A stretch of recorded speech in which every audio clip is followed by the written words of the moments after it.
Initiate startup process. Now, all the way live. Hey yo, y'all know what this is. Jamming the most hip hop and R&B. I want to introduce to y'all Infamous. Call your friends and tell them it's going down now. It's going down. You understand that? Amadeuz is live. Let's go. In 5, 4, 3, 2, 1. Welcome to the Infamous Hour Live. I'm your host, the Infamous Amadeuz. All social media platforms at the Infamous Amadeuz. And more importantly, follow our official sponsor, Boom Bap Nation, who is about to hit 2 million followers. Round of applause for that. Real hip hop. Real hip hop. Shout out to Isness. Shout out to Livecast. And this is something that I've said many times here. I started during the pandemic. It was just something that I was just kind of doing, trying to bring real hip hop to Facebook, because Facebook is a special place. A lot of guys don't know. Facebook is a special place. A lot of consumers, a lot of people that are going to buy our records, stream our records, support our records are there. And of course, I have my addition to the show, who is an asset. He's here. He's looking wavy. He has the Boom Bap Nation hoodie on. Tone Vera, what's up? All day, man. Let me tell you something. Honestly, I'm overwhelmed with the amount of star power we have on this episode, bro.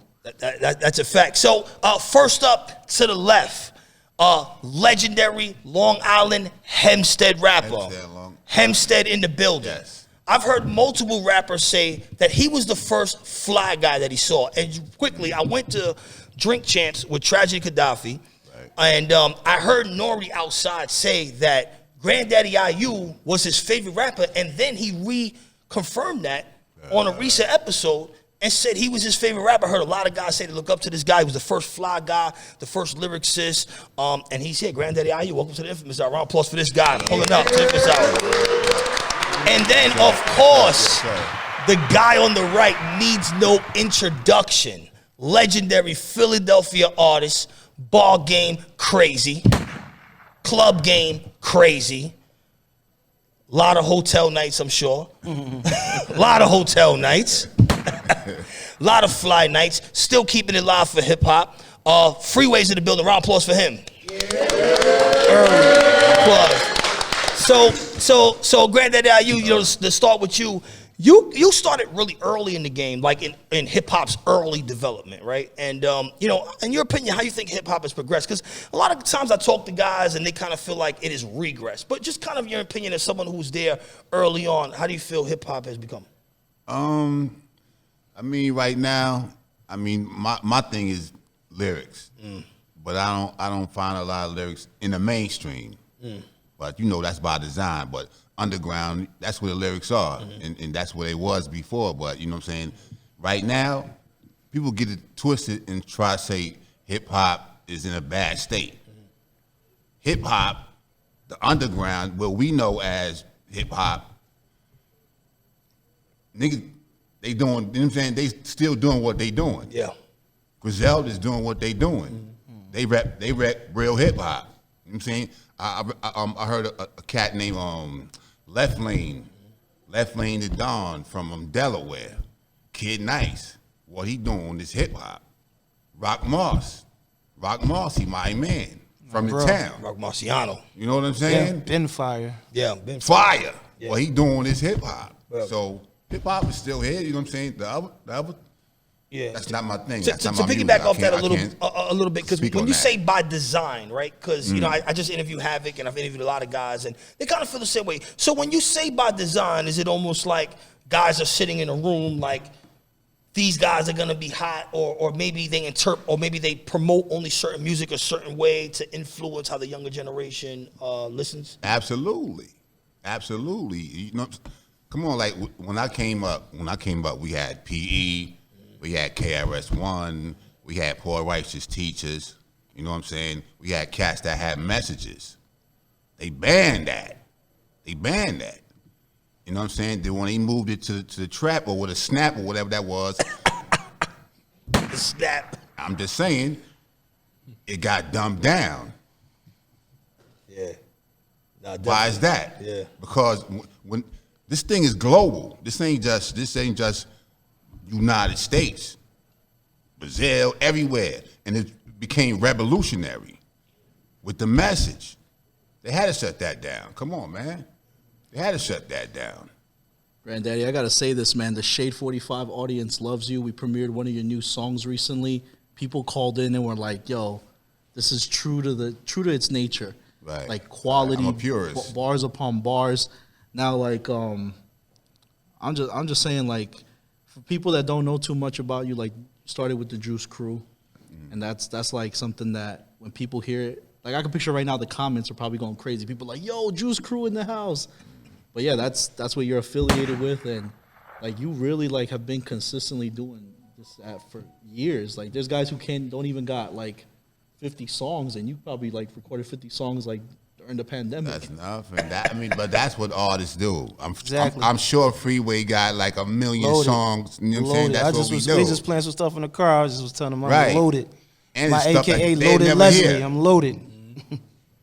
Yeah, That's what it is. Yeah, most definitely. You know, Free. I saw an interview with Ice-T, and they asked him where did gangster rap start, and he mentioned an artist from Philly. I can't remember the guy's name. I don't know if it was Spoonie D. I forgot who it was exactly. Schoolie D. Schoolie D.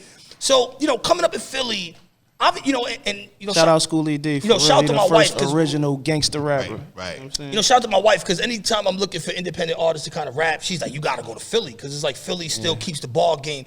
You know, how has Philadelphia, amongst all of the cities, still kept hip-hop alive? Because when I listen to New York radio, it's like, I don't know where they're from. Atlanta, I don't know if they're from Brazil, I don't know if they're from North Pole, I don't know where they're from, but when I hear a Philly artist, I know exactly where they're from. How does Philly keep that It's authenticity? that hunger, man. You know, it's that passion. You know, we got a river in Philly called the Schuylkill River, and they say it's something in that Schuylkill River, that Schuylkill punch, that just give MCs that hunger and that passion. You know, we come from the trenches. It's rough where we from. Like, if you look at the news, there's murders, 3-4 murders a day right now.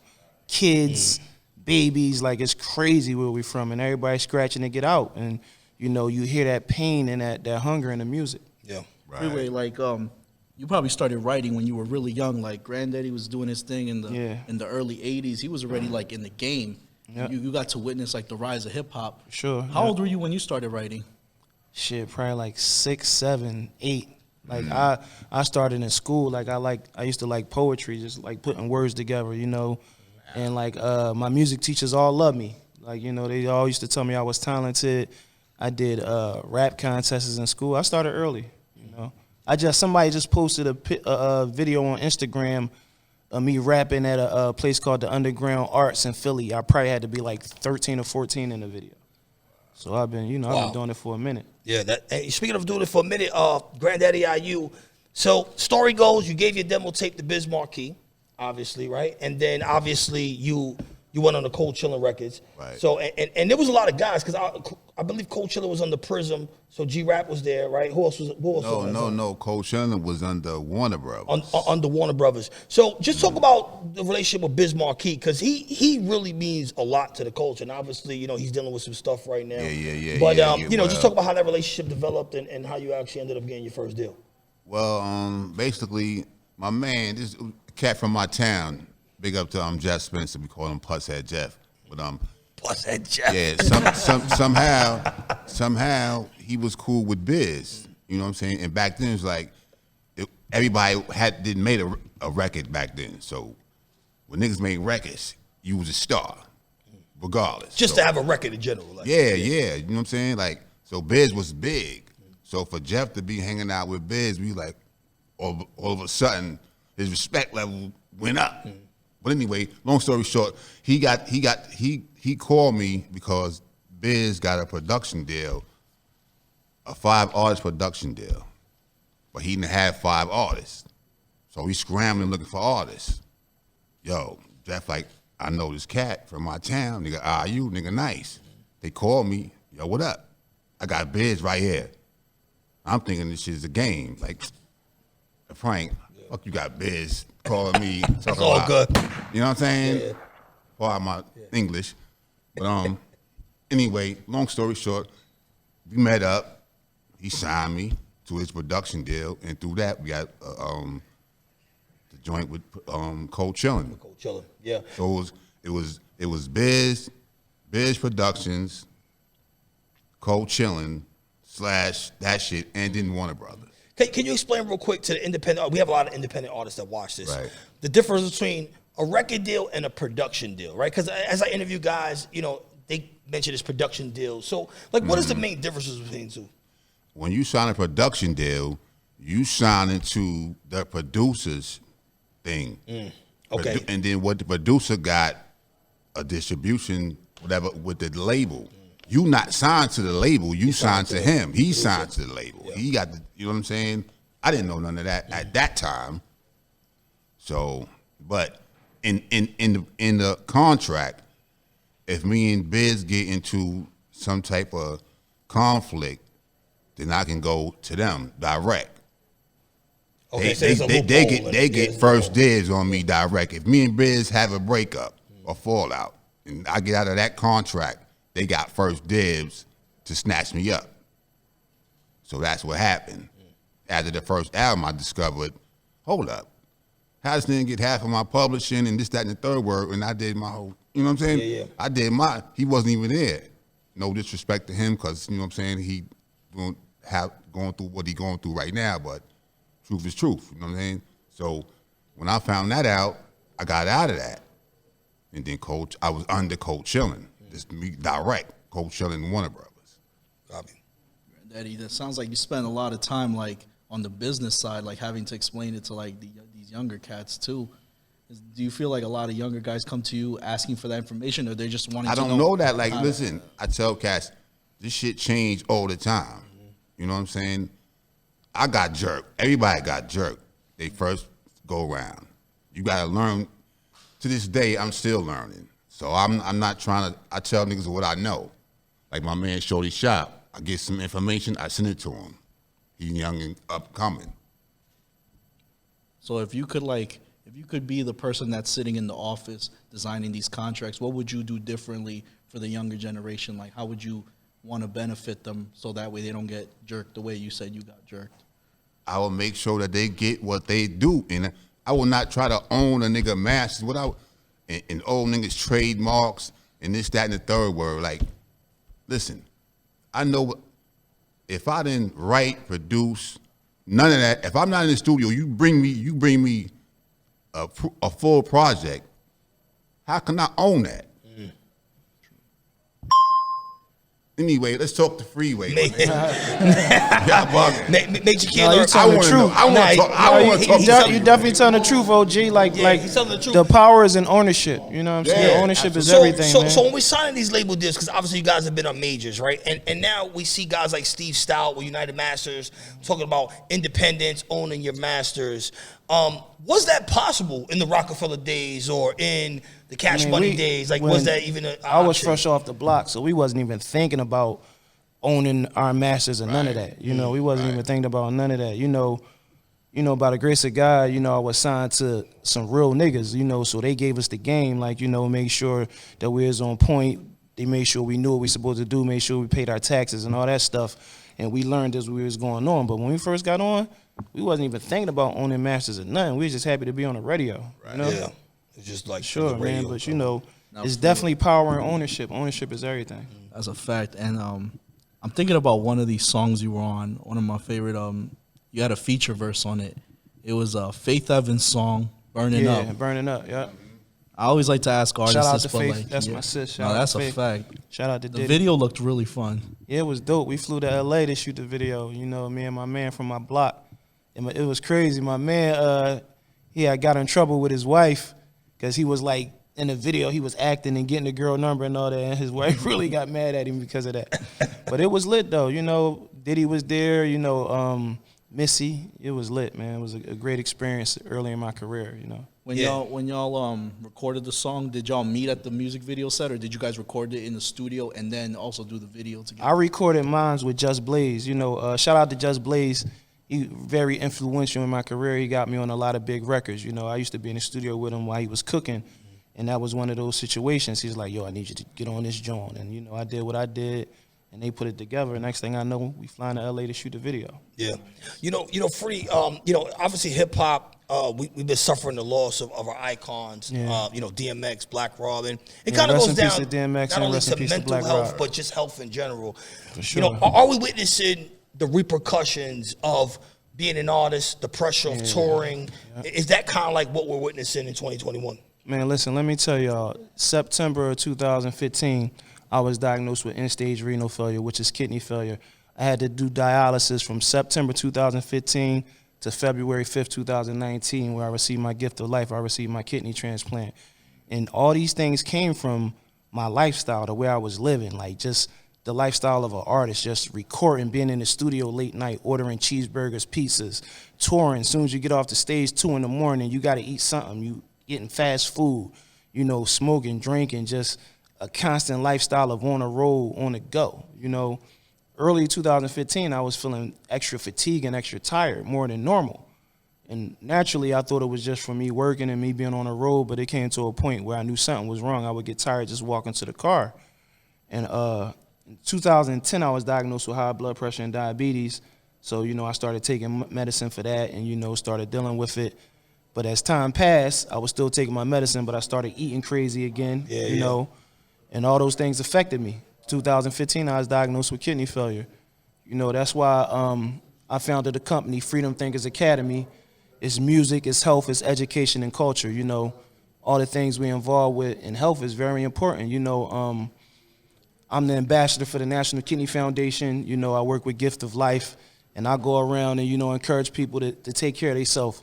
You know, one of the main things is keeping up with your routine physicals, making sure you get your blood work done at least once a year. Yeah. Because your blood work is the only thing that can really let you know what's going on in your body. Right. Serious, Yeah, bro. you know, as men, do you think it's like a macho, machismo, like, you know, ego thing that men feel like in general, they don't got to go to the doctor, right? It's, like, it's you definitely know, like that. You know, you put in definitely God's feel hands. like, you know, it took me, like, when I went to the doctor, when I finally went to the doctor and got my blood work done, it was like a week later, the doctor called me. He told me to get into come to the emergency room. So me being Muslim, first thing I did, I went to the masjid. I prayed, I asked God to help me deal with the situation. Mm-hmm. Then I went to the hospital. I was diagnosed with end-stage renal failure. And the doctor told me my levels was the highest. He said he'd been doing this for 30 years, and my levels was the highest that he's ever seen. Jesus. It was like, we can't even believe you walked in here. Like, you know what I'm saying? They was calling me the lucky star. And that came from me, months and months of me just putting it off, like, oh, ain't nothing wrong, I'm gonna sleep it off, I'm gonna get up.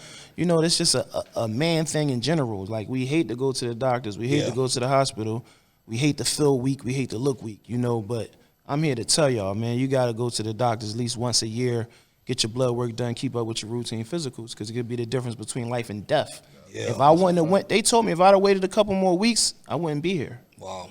You know what I'm saying? It's serious, bro. Wow, round of applause for Freeway for seriously. Now, you know, on a lighter topic, I was talking to Lord Sear at SiriusXm, and he had mentioned to me that you had ghostwritten a couple of records. He had mentioned to me Roxanne's name came up, some other names came up.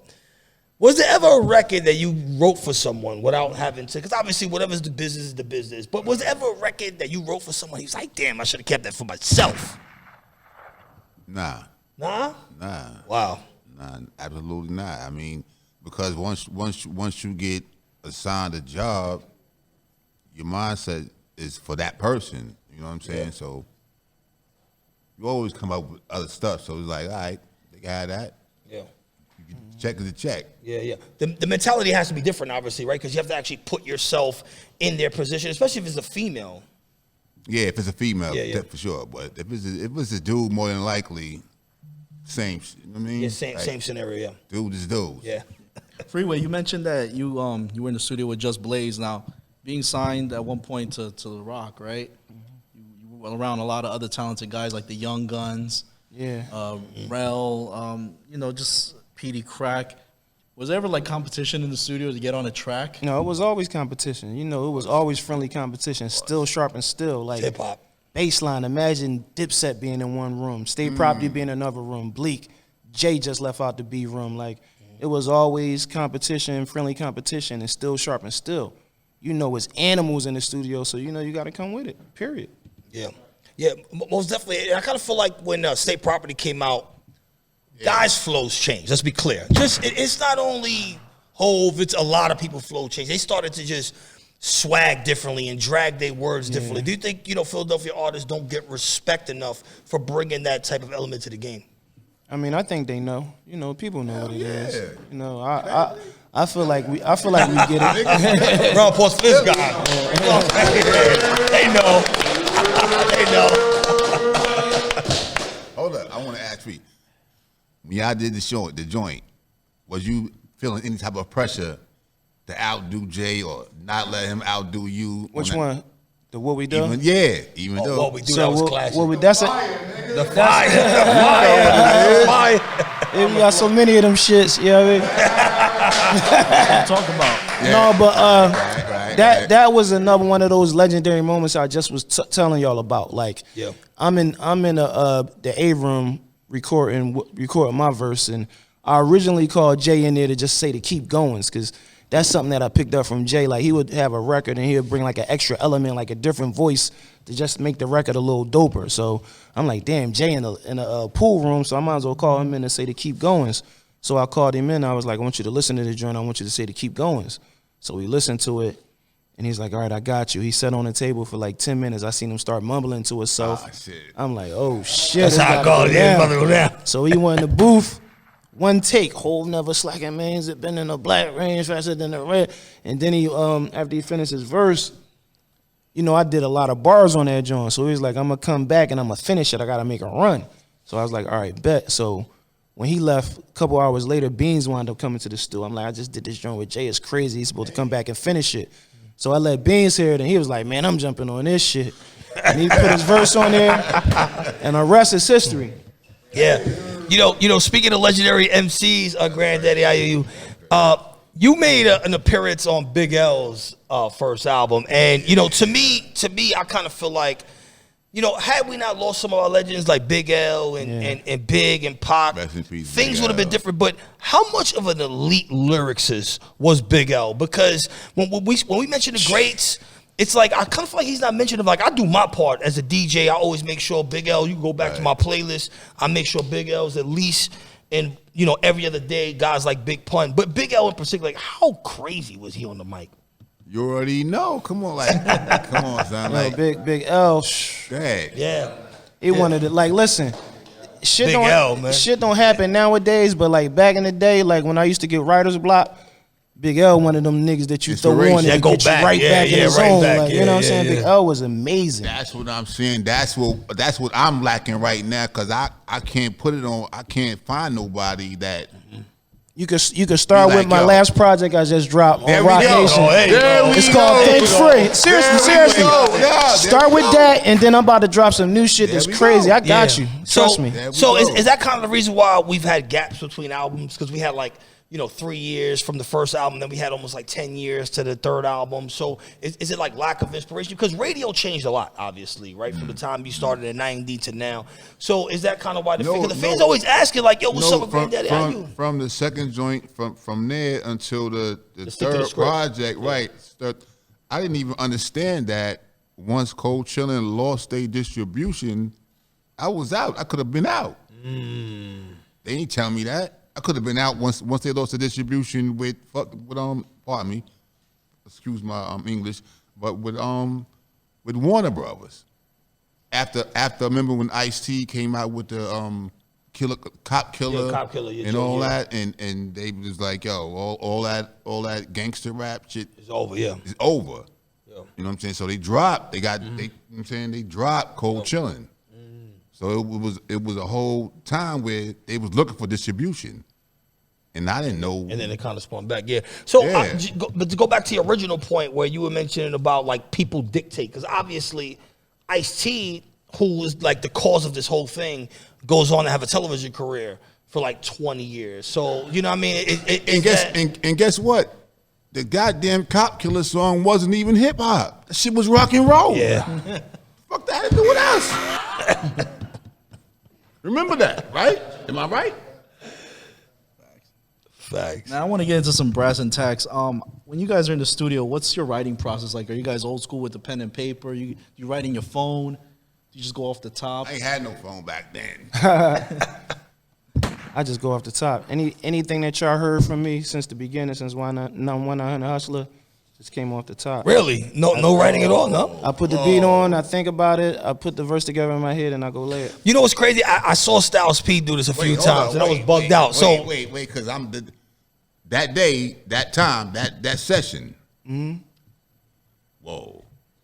I did it, and then Jay came in and did the same thing. Like, you know what I'm saying? Like, Wow. it was like a standard that we had over there at Baseline, you know, amongst the elite. Like, anything that y'all heard from me, I didn't write nothing. Wait, we said amongst the elite. Amongst the elite.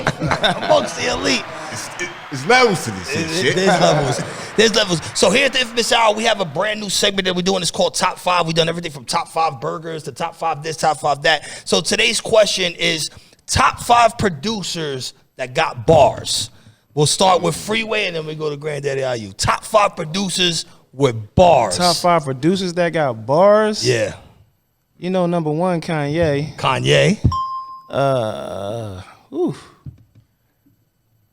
Number 2, So many good ones to choose from. yeah, definitely so many good ones to choose from. Chocolate Boy Wonder. Okay. Pete Rock. Yeah, I mean, you gotta, down with the king. Yeah. Y'all don't know, but Just got bars on the low. Just got bars? Yeah. Low. So that's 3. Man,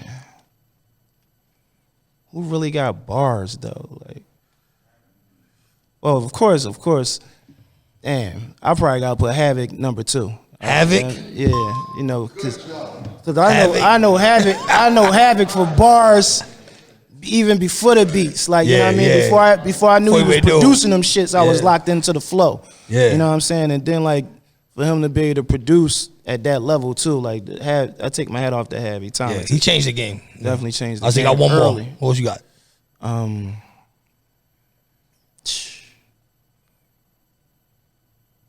I'm stuck.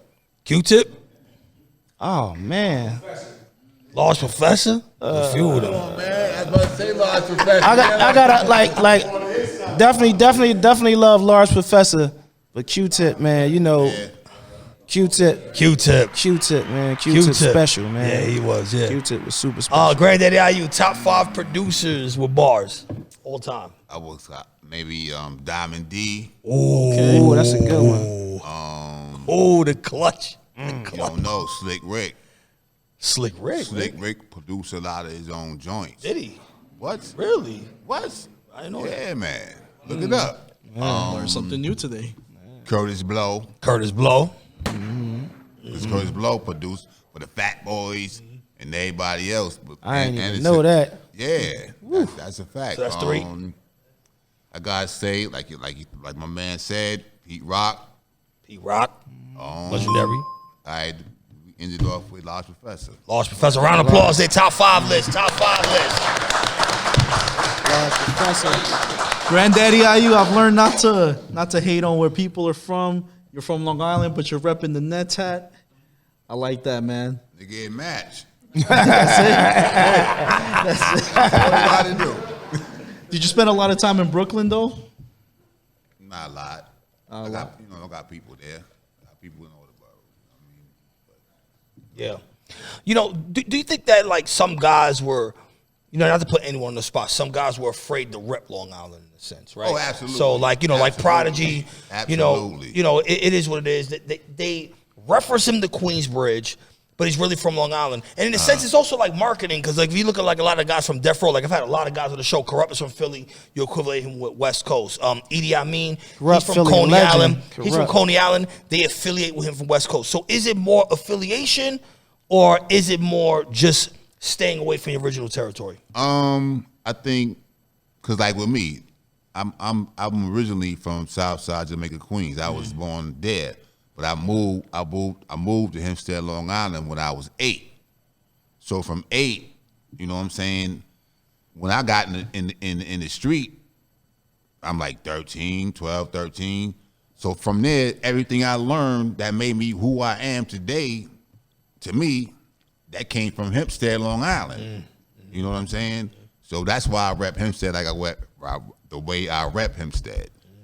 But some cats was like, yo, back in the days, it wasn't cool to be from Long Island. When you in Latin quarters and they say is Brooklyn in the house, that's 75% of the whole spot. Yeah, so it's like it's weird, yeah. And then you got the Bronx and you got Queens. Queens niggas was quiet. Yeah. At that time. If they ever said Long Island, it might have been two niggas. And they was like, all right, that's it. Mm-hmm. And so I understand it, but yeah, he Method Man, but Method Man will give it up. Yeah, he will. Yeah, he will.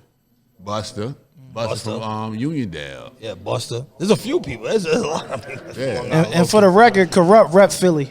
You know, he does. Right. They got an affiliation, but he rep Philly all the time. You know? Yeah, he does. You know, when I interviewed them, they quickly, let me know that. Like when I was interviewing Dog Pound for the first time, because obviously, since I'm from the East Coast, I'm kind of tapped into East Coast artists. I'll be more tapped in to the Tragedies, Gaddafis, the Half a Mills, like the real underground East Coast guys. But when I started getting around these West Coast guys, like I didn't really know like Sibo or like none of these other guys. They're like, listen, they all from the East Coast. I didn't even know that. So Freeway. So we often talk about your work with Just Blaze, but I actually admire your work with Jake One, right? Because Jake One is a super dope producer. He doesn't get enough credit. We got so much new shit, man. He does. So if you could pick one, you work with so many producers. If you could pick one producer that you went in the studio and it's like, yo, the chemistry is just automatic, who would it be? It's hard to pick one because when I lock in, like we get that chemistry. Like, if I had to pick one, I would definitely say Just Blaze. Because what we did is legendary. The music that we created is timeless and it's legendary. Every time we lock in, we get a vibe. But same thing with Jake. Like he's all over I'm getting ready to drop like 3 projects. He's all over them, and like when I got the beats from Jake, I just went somewhere else with him. Like the music is amazing. Y'all gonna love it, So it's like when I locked in, same thing with Ye. When I lock in with Ye, it's crazy, So it's just about finding somebody that complements your sound and locking in and making it happen. Yeah. Kind of like a similar question. What's to you your most memorable verse? I have to say the verse off of What We Do. Okay. Just the story that I told y'all how it was created. And another thing about What We Do, when I wanted to release it as a single, they were saying it couldn't be a single because it didn't have the standard format, verse, hook. But, we dropped it as a single, and it wound up being one of my biggest records, and they still play it to the day. Yeah. And the video wasn't traditional. Like, it wasn't like the super, like, production. Like, that was like on a doc type of thing. Like, people at the label. At Rockefeller? Yeah, people at the label. Really? Rock, Def Jam, they was like, it's not a standard single format, so people was like against it being a single, but we pushed for it and made it happen. Yeah. Yeah, that was super dope. Now, Grand Daddy IU, obviously people will say Smooth Assassins because the debut album is your best album. But what do you think is your best album? Because we all have different opinions. Obviously, you're creating music. You're the guy creating the music. So what out of the 4 projects that we actually heard, like actual projects that dropped, which one is the best one, in your opinion? All right, I go with that. I go with the Smooth Assassin because that's what made me who I am. That's what gave me my name. Mm-hmm. But like really, like your best work, like in your opinion, lyrically, yeah. I really don't know, but I would probably say PIMP. And if you don't know, that's paper is my priority. You know what I'm saying? But yeah, probably on there. Yeah. What was it because you maybe had like a chip on your shoulder? Because obviously the PIP came out later on. Right. Nah, I never had a chip on my shoulder. It's like I just do what I do. But I think, if you're a lyricist, growth is just, you know what I'm saying? It's going to happen. Yeah. That's, exactly. You know what I'm saying? And I think my growth is shown on that project. Definitely. Granddaddy, I want to ask you the same question I asked Freeway. What's your most memorable verse? I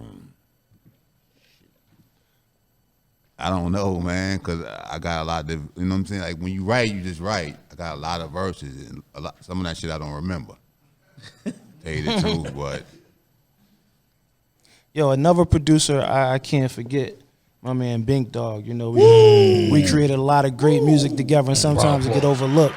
You know, we had crazy sessions. Like I remember we did the joint with Nate Dogg, man. And, rest in peace to Nate Dogg. I remember being in LA in the studio just waiting for him to come in. He came in, he had a fifth of Henny. We put the beat on. He leaned on the piano, went up on the Henny and just was like, woo, woo, woo. I was like, oh shit, this is going down. Crazy, like, you know what I'm saying? And, we always work good together. We always catch a great vibe too. You know, that's my bro. You know, in my opinion, that Rockefeller State Prop era really changed hip hop because it was really the introduction to melodic melodies. Like without that, you know, and with the emergence of 50 and Ja Rule, but if we wasn't hearing those type of samples that y'all was on, there would have not been Lone Lane for them. So that was a soul. So do you think in general, just the state property movement is kind of not given enough credit? I mean, I think it ain't over. You know, right now we in a place where everybody on the same page. So, you know, we getting ready to get some state property music done for y'all. So we have some new state property music. Yeah, we getting ready to put it together. We getting ready to put it together, man. So, you know what I mean? That's something to look forward to. And, you know, we going to do what we do. For sure. When you're with The Rock, you got to be around, like, you know, all these guys who are, like, great businessmen. Yeah, for sure. And I'm sure, like, you learned a few tips that help you with your organization. Now, you mind telling us a little bit more about your organization? Well, I founded a company called Freedom Thinkers Academy. It's music, it's health, it's education, and it's culture. On the music side, you know, I got some dope artists. You know, I got my bro Clemmy from Ohio. I got Son of 215 from Philly in the building.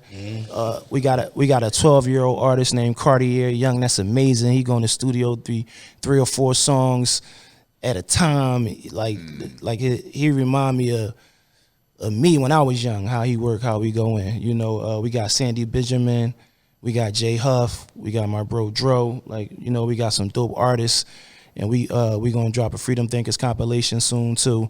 So that's what we got on the music side. Like I told y'all what's going on the health side, you know, and as far as education, you know, on my website, you know, I got do-it-yourself workshops for artists that's trying to reach their full potential. Yeah. You know, I got Zoom workshops that artists could do one-on-one Zooms with me, and I could, you know, guide them through some of the ins and outs of hip-hop. Wow, that's super dope. And, you know, on the education side, we just started offering STEM courses on our website.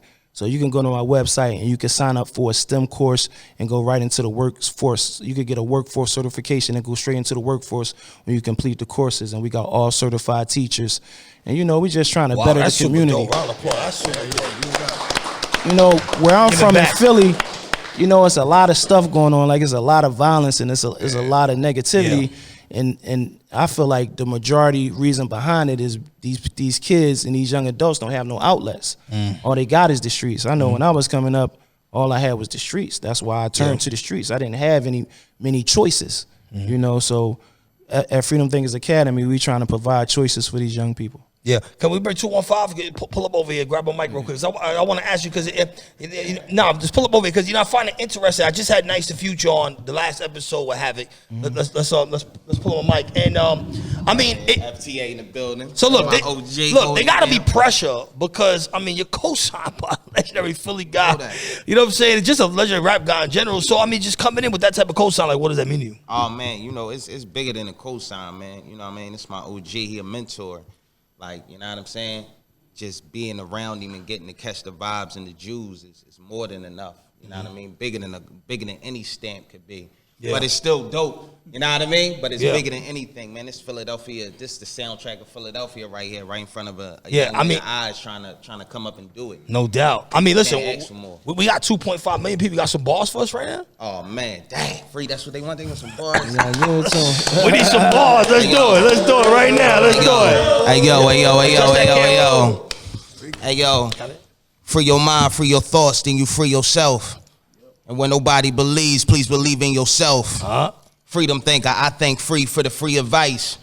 These are the freestyles, it's time to up the feature price. These are the freestyles, it's time to up the feature price. Going OT, put some more time on the clock. Shit, Doc Rivers, we could teach him how to take the shot.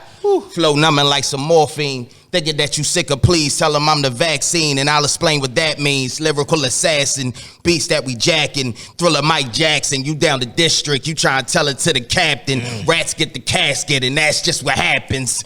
Send my little mans down the pike with the package. Flip it till we back, butter seats in the lack. Got tricks in the hat, trap jumping like a rabbit. My grandmama told me if you want it, you can have it. No time to be stressing, times of the essence. He got a blue check, shit, I'm verified to stretch him. Son of 215. We ain't gonna do too much. Freedom Thinkers. FTA in the building. FTA is always in the building. We got some more bars. Wait, listen. My nigga Shorty Shot. Hold on, so listen, we live right now in the Inphamus Hour. This is completely. West Side. Let's do this. Pass the mic. You got some bars too? We got some bars.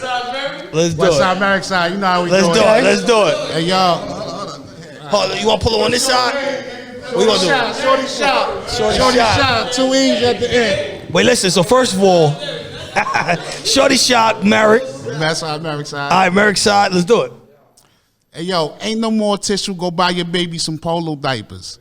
Bar sicker than Ebola mixed with the coronavirus. Got the right to bear arms, not condoning violence. It's getting older. The baby in the stroller don't know the climate.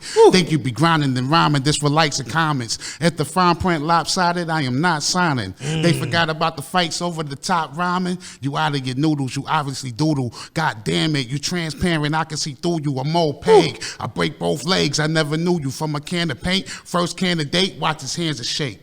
47 million people that gravitate. The 5 guys in the Shake Shack, get your face smacked. 5 blocks from the block party, feel the bass crack. The cement, some queen shit, the remix with dumping. Jamaica Queens, the Jamaicans was making dumplings. The stew chicken, 10 speed with the screw missing. Can't switch gear shit, yeah, my whole crew spitting. Nothing but substance, button your buttons, a nut in your cousin to fuck up her husband. Still gave a truck to jump when she was stuck on something. She put her hands in my pants, she wanna suck on something. No ducking this budget. Lost fives, fuck with these nuggets. Nice,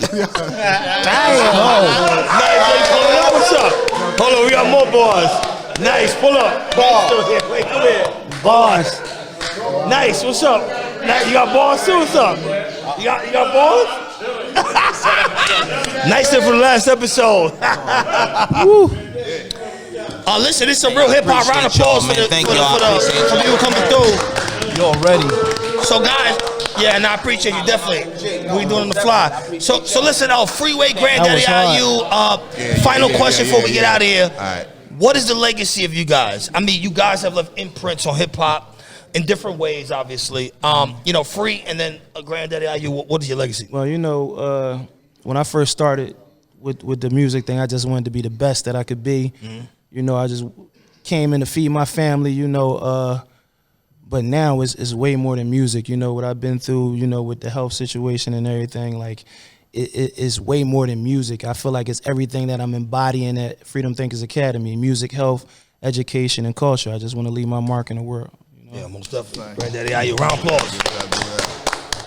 Man, I don't know what cats think right now, but what I want my legacy to be is like bringing dudes like Shorty Shy, my man, a man Imp the God, you know what I'm saying, from Queens, like John Jiggs, like.